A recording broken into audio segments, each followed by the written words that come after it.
नमस्कार, आप देख रहे हैं वीयू न्यूज़ पावर्ड बाय विनय उजाला। आइए नजर डालते हैं आज की प्रमुख खबरों पर। भूकंप से उभर रहे प्रांतों में मची तबाही, फिलीपींस में 66 की मौत, 26 लापता। अमेरिका के लुइसविले में मालवाहक जहाज दुर्घटनाग्रस्त, 7 की मौत, कई अन्य घायल। अमेरिकी सेना ने प्रशांत महासागर में 16वीं बार की ड्रग तस्करों पर स्ट्राइक, 2 की मौत, सैन्य तैनाती बढ़ाई। चीन के स्पेस स्टेशन से टकराया अंतरिक्ष मलबा, 3 अंतरिक्ष यात्रियों की वापसी टली, CMSA ने दी जानकारी। भारतीय मूल की गजाला हाशमी चुनी गई वर्जीनिया की लेफ्टिनेंट गवर्नर, इस पद पर पहुंचने वाली पहली मुस्लिम। कर्नाटक के मांड्या जिला आयुक्त ऑफिस के सामने आत्मदाह करने वाले किसान की मौत। छत्तीसगढ़ के बिलासपुर में ट्रेन हादसा, 11 यात्रियों की मौत, 20 घायल। नोएडा के पूर्व महामंडलेश्वर सचिन दत्ता की जमानत अर्जी पर बहस पूरी, फैसला सुरक्षित। पश्चिम दिल्ली में एक शख्स को कार ने कुचला, मौके पर ही मौत, आरोपी चालक को पुलिस ने किया गिरफ्तार। दिल्ली रेलवे स्टेशन के पास संदिग्ध व्यक्ति से 1 करोड़ बरामद, हवाला के जरिए दूसरे राज्य में भेजा जा रहा था पैसा। यूपी के मिर्जापुर में 6 महिलाओं की ट्रेन से कटकर मौत, कार्तिक स्नान के लिए गंगा घाट जा रही थी, ट्रैक पार करते समय हादसा। यूपी में श्रद्धालुओं से भरी नाव सरयू में पलटी, रस्सी से बांधकर किया गया रेस्क्यू। सभी राजमार्गों पर सुविधाओं की होगी रेटिंग और मॉनिटरिंग, हमसफर नीति के तहत शुरू की जा रही है योजना। MP में चला देश का पहला हाईटेक वन्यजीव कैप्चर अभियान, 846 कृष्ण मृग और 67 नीलगायों को पकड़ा। भोपाल में SIR सर्वे पर कलेक्टर की सख्ती, आधी रात को BLO बर्खास्त, ड्यूटी से गायब रहने पर कार्रवाई। एम्स भोपाल में फिर विवाद, महिला डॉक्टर ने HOD पर लगाया उत्पीड़न का आरोप, ICC के पास पहुंची शिकायत। भोजपुर बैरसिया रोड पर पेड़ कटाई मामले में हाईकोर्ट सख्त, प्रत्यारोपित पेड़ों की GPS लोकेशन मांगी। महाकाल मंदिर पहुंच मार्ग पर UDA की बड़ी कार्रवाई, 12 मकान और दुकानों पर चला बुलडोजर। इंदौर में जिम से लौटे युवक की दिल का दौरा पड़ने से मौत, ऑमलेट खाने के बाद हुई थी घबराहट। 12 किलोमीटर होगा इंदौर मेट्रो का अंडरग्राउंड रूट, 1000 करोड़ की लागत बढ़ेगी। पूर्व मुख्यमंत्री अर्जुन सिंह की जयंती पर विधानसभा में श्रद्धांजलि सभा आयोजित। मुख्यमंत्री डॉक्टर मोहन यादव ने उनके योगदान को किया याद, कई दिग्गज नेता रहे मौजूद। मध्य प्रदेश के पूर्व मुख्यमंत्री स्वर्गीय अर्जुन सिंह की जयंती पर विधानसभा के सेंट्रल हॉल में पुष्पांजलि सभा आयोजित की गई। मुख्यमंत्री डॉक्टर मोहन यादव ने अर्जुन सिंह के कार्यकाल को याद करते हुए प्रदेश के विकास में उनके योगदान की सराहना की। विधानसभा अध्यक्ष नरेंद्र सिंह तोमर, नेता प्रतिपक्ष उमंग सिंगार, पूर्व विधानसभा अध्यक्ष गिरीश गौतम, पूर्व प्रोटेम स्पीकर रामेश्वर शर्मा और विधायक भगवान दास सबनानी सहित कई गणमान्य उपस्थित रहे। इस अवसर पर स्वर्गीय अर्जुन सिंह के सुपुत्र अजय सिंह और अभिजीत सिंह ने भी श्रद्धांजलि अर्पित की। मध्य प्रदेश की राजनीति में स्वर्गीय अर्जुन सिंह जी का बड़ा अहम और महत्वपूर्ण रोल रहा है। 80 से 90 के दशक के बहुत प्रभावशाली व्यक्तित्वों में से एक, जो मध्य प्रदेश के 3 बार मुख्यमंत्री रहे, पंजाब के गवर्नर रहे, भारत सरकार के मंत्रालय में भी मानव संसाधन मंत्री के रूप में उनका बहुत अहम योगदान रहा। गरीब और पिछड़ा वर्ग के लिए सदैव उनके समर्थकों द्वारा और राज्य के द्वारा माना जाता है कि वो वंचित वर्ग की लड़ाई लड़ने में अग्रणी भूमिका निभाते रहे।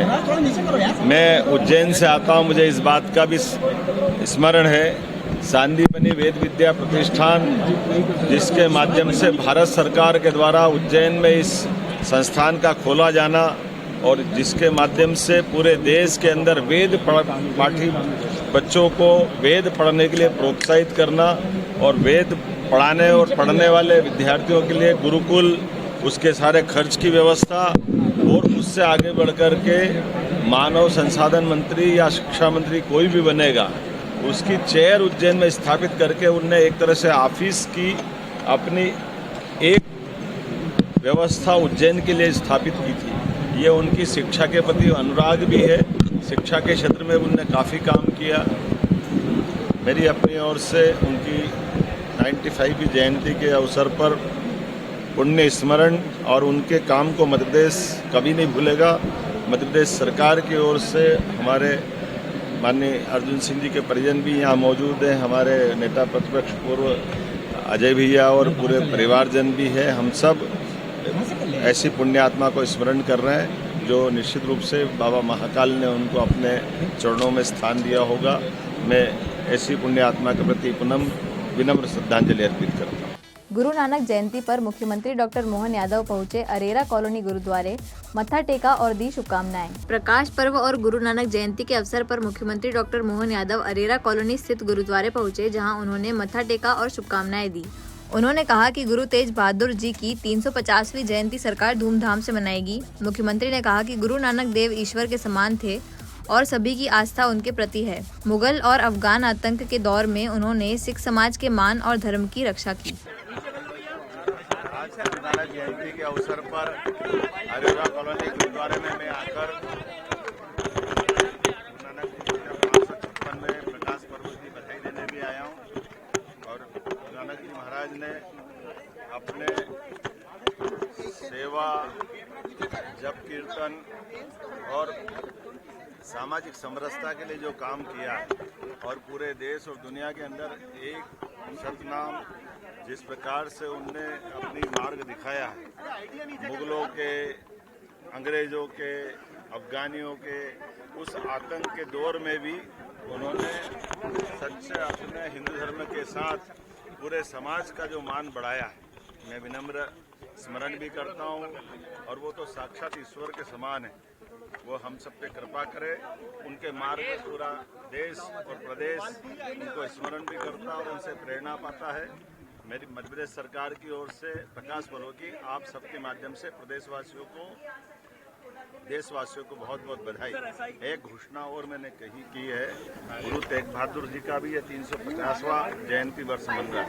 मध्य प्रदेश सरकार भी इसको धूमधाम से समाज के बताए मार्ग अनुसार मनाई। मेरी अपनी ओर से पुनः सबको बधाई। भोपाल में भाजपा अनुसूचित जनजाति मोर्चा के नए प्रदेश अध्यक्ष पंकज टेकाम ने पदभार संभाला।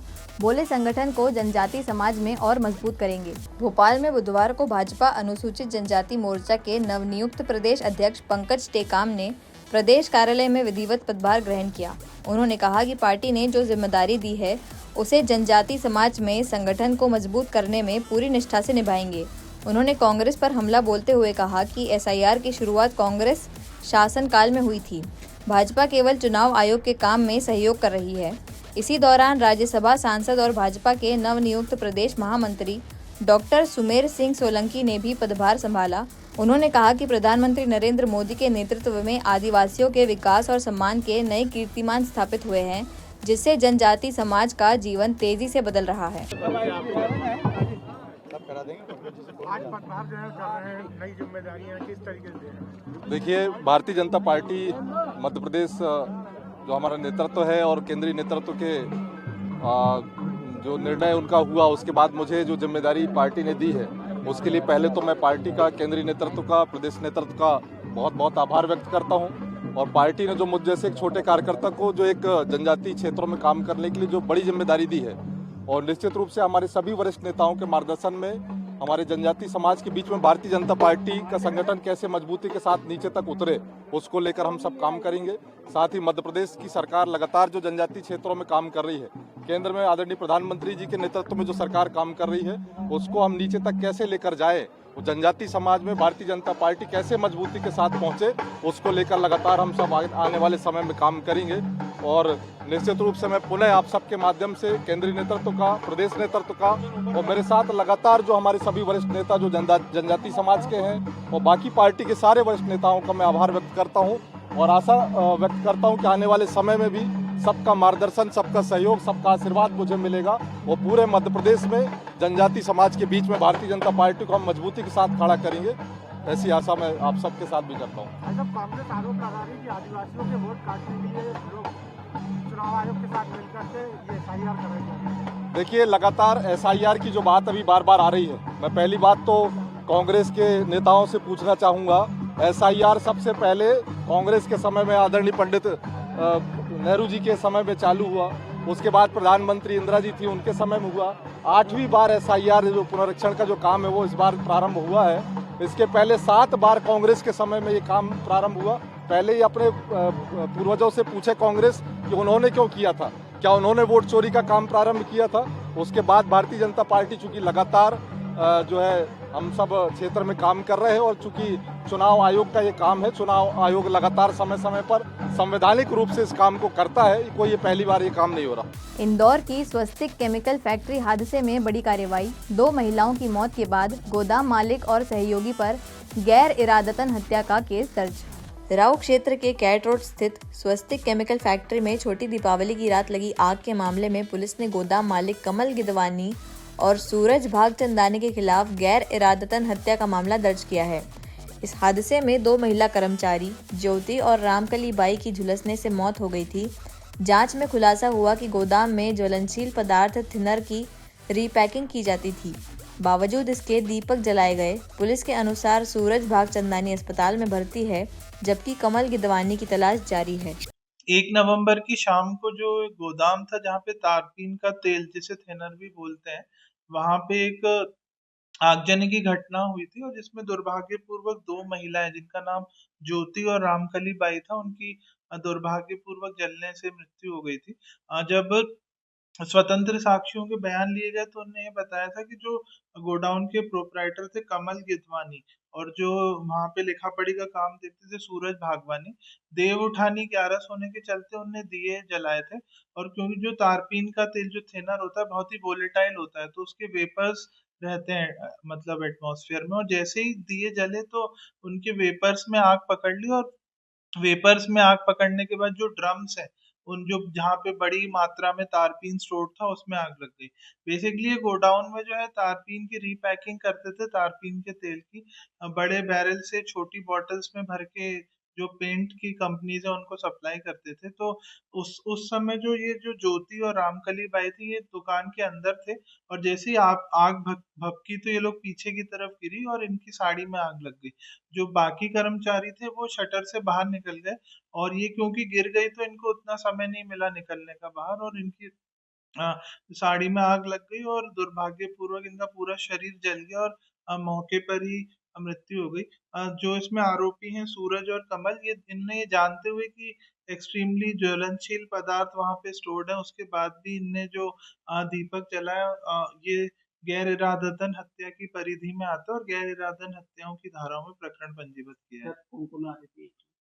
जैसा कि उन्होंने बताया इसमें 2 आरोपी हैं कमल गिदवानी और सूरज भागनानी, क्योंकि सूरज के हाथ वहीं पे जल गए थे और अभी वो हॉस्पिटल में एडमिट है।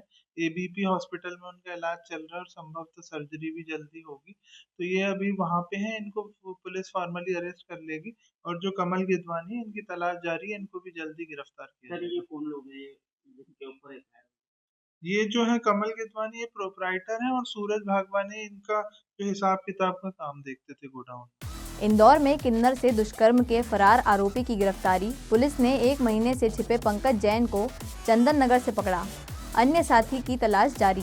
इंदौर पुलिस ने किन्नर से दुष्कर्म के मामले में फरार चल रहे आरोपी पंकज जैन को चंदन नगर क्षेत्र से गिरफ्तार किया है।